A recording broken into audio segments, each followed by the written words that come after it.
Okay. ఇప్పుడు loop వాడి చేద్దాం. లూప్. ఇప్పుడు లూప్ వాడి మనం చేద్దాం. ఎలా చేద్దాం? ఓకే. సరేనా?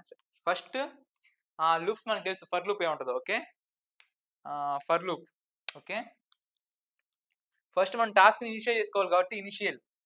Okay. Initial next begin. Okay. Initial begin. Okay. Next ఏంటి? ఫర్ లూప్ స్టార్ట్ అయ్యిద్ది కదా! For loop. Okay. For loop మనం ఏం ఎక్కువ వాడతాం? ఐ వాడతాం. So, I.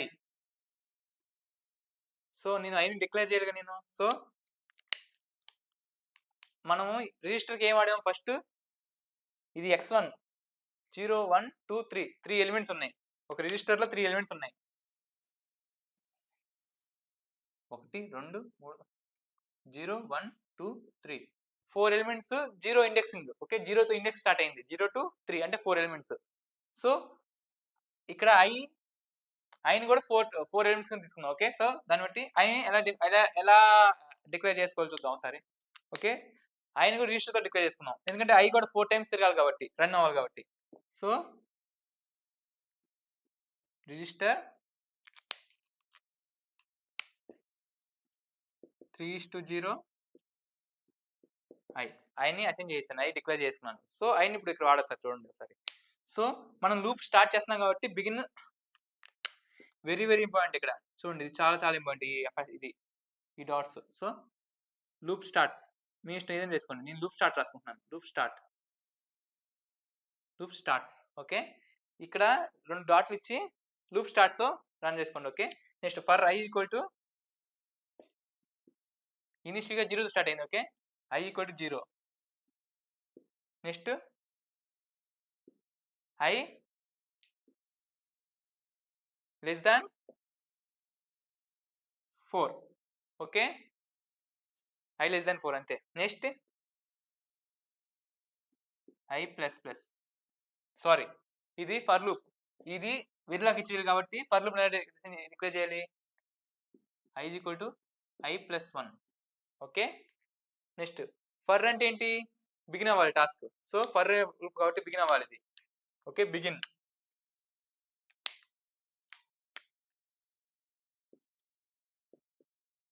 ఫర్ లూప్‌లో బిగిన్ అయింది. నెక్స్ట్ ఇది ఎండ్ అవ్వాలి. ఫర్ లూప్ ఎండ్ అవ్వాలి. ఓకే.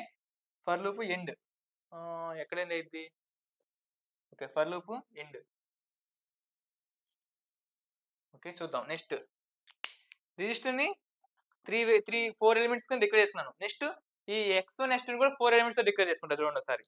నేర్చుకునేప్పుడు కొంచెం కష్టంగా ఉంటుంది. కానీ అలవాటైతే ఈజీగా అయిపోద్ది. ఓకే. రోజు ప్రాక్టీస్ చేస్తే అదే వస్తది. ఓకే. నెక్స్ట్ x1 x2 నాకు అవుట్‌పుట్ ఎలా రావాలంటే 0 0 0 1 1 0 1 1 ఇలా రావాలి. యాక్చువల్‌గా 0 ఇక్కడ ఉంటాయి. వాటిని 2 కంబైన్ చేయాలి. కంబైన్ చేయాలంటే మనం ఏం వాడతాం ఎక్కువ? కంకాటినేషన్ ఆపరేటర్ వాడాలి. కంకాటినేషన్ ఆపరేటర్ ఏంటది? ఎలా ఉంటుంది concatenation operation? Brackets. Okay. Brackets వాడాలి. నెక్స్ట్ దీన్ని రిజిస్టర్‌తో డిక్లేర్ చేసుకోవాలి. ఓకే. రిజిస్టర్ ఈ x1 x2ని ఐతోని అసైన్ చేసుకోవాలి. ఓకే. ఐ 3:0. ఓకే. అర్థమై ఉంటుంది నాకు తెలిసి. ఐ 3:0. ఓకే. నెక్స్ట్ దీన్ని డిస్‌ప్లే చేసుకోవాలి మనం. డిస్‌ప్లే చేసుకోవాలి నేను. ఓకే. ఓకే. డిస్‌ప్లే చేసుకుంటాను. ఓకే.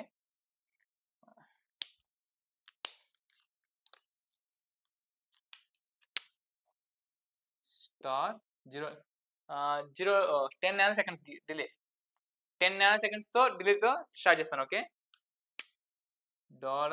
ఇక్కడ డిస్‌ప్లే వాడాలి. డిస్‌ప్లే ఎందుకు వాడాలంటే ఇది లూప్‌లో ఆటోమేటిక్‌గా రన్ అవుతుంది కాబట్టి ఒకసారి డిస్‌ప్లే రాస్తే 4 టైమ్స్ రన్ అవుతుంది కాబట్టి 4 డిస్‌ప్లేస్ వస్తాయి. ఓకే. 4 టైమ్స్ వస్తది. ఓకే. డిస్‌ప్లే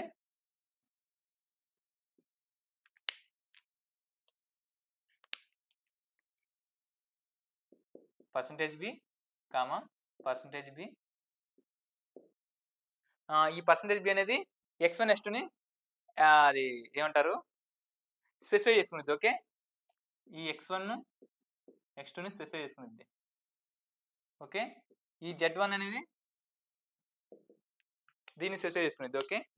ఈ x1 x2 ఈ z1 ఈ %bని స్పెసిఫై చేసుకుంటాయి. ఈ Z1 అనేది పర్సెంటేజ్ ఈ పర్సెంటేజ్ బిని. ఓకే, మీకు తెలిసి ఉంటుంది ఆటోమేటిక్గా. ఓకే, ఇప్పుడు దీన్ని రన్ చేస్తే ఇది రన్ అవ్వదు, ఎందుకంటే ఇక్కడ మనం ఫర్ లూప్కి ఒక ఎండ్ రాసాం. ఇక్కడ బిగిన్ ఉంది కాబట్టి ఇక్కడ ఒక ఎండ్ రాయాలి.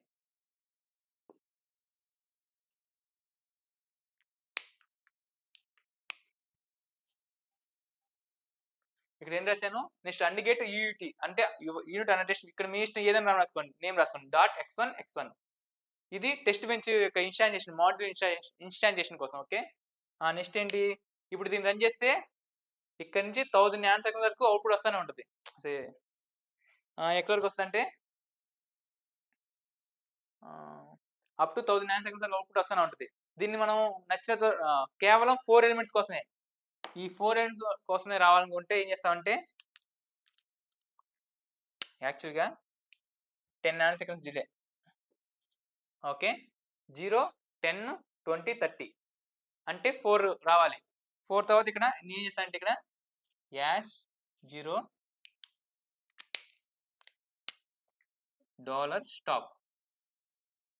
అప్పుడేమైంది, ఈ 40 రాగానే ఇది కూడితే 40 రాగానే స్టాప్ అయిపోయింది కర్వ్. ఓకే, ఈ డిస్ప్లే ఈ వేవ్ ఫామ్ అనేది స్టాప్ అయిపోయింది. ఓకే, అందుకోసం ఇది వాడతారు. ఇది మీరు రన్ చేస్తే ఎలా వస్తుందో చూద్దాం సార్, దీన్ని రన్ చేస్తే. ఓకే, ఈ ఫర్ బిగిన్. ఓకే, ఇక్కడ తిరిగేది ఈ కర్వ్. ఓకే, చూద్దాం రన్ చేస్తే ఏమైతుందో. ఓకే, ఇనిషియల్గా i=0. Okay, i<4, 0<4 true. ఇక్కడ నుంచి ఇక్కడికి వచ్చింది. ఈ ఫస్ట్ స్టెప్ ఇక్కడ, సెకండ్ స్టెప్ ఇక్కడ. నెక్స్ట్ థర్డ్ స్టెప్ ఏంటి, ఈ డిస్ప్లేకి వస్తుంది. ఓకే, యాక్చువల్గా ఈ S1 S2 అనేది ఐతో అసైన్ అయిపోయింది. ఓకే, అంటే i వాల్యూ i ఈ x1 S2. ఓకే, ఈ x1 S2 డేట్ లేకుండా ఐతోనే అసైన్ చేసుకుంది. Okay, next x1 S2 i3 3:0. Okay, ఇది దీనికి ఈక్వల్ అయిపోయింది. ఓకే, అసైన్ చేసుకుంది. ఓకే, నెక్స్ట్ డాట్ ఇస్తే percentage B S1 S2. Okay, S1 S2 ఇక్కడ నుంచి ఇక్కడికి వస్తుంది. ఓకే, డిస్ప్లేకి. నెక్స్ట్ ఈ S1 S2 ఎంత, 0 i=0 కాబట్టి 0 Z1 ఎంత 0 వస్తుంది. దీని డిస్ప్లే దీన్ని ఇక్కడ ఇది ఉంది కదా, దీంతో కాల్ చేసుకుంటుంది ఇది మాటిమాటికి. సో అదంతా మనకు అవసరం, ఇది లూప్ ఉంటే చాలు మనకు అర్థమైతే. ఓకే, నెక్స్ట్ ఇది పైకి వెళ్తుంది, i=i+1 1 అవుతుంది, i=1 ఈ విధంగా రన్ అవుతుంది. ఓకే, మీకు ఆటోమేటిక్గా తెలిసే ఉంటుంది మీకు ఇది. ఈ x1 S2కి i అసైన్ అయిపోయింది. ఓకే, అందుకే ఐని ఇక్కడ డిక్లేర్ చేశాను, రిజిస్టర్ ఇక్కడ డిక్లేర్ చేస్తున్నాను. ఓకే, ఇది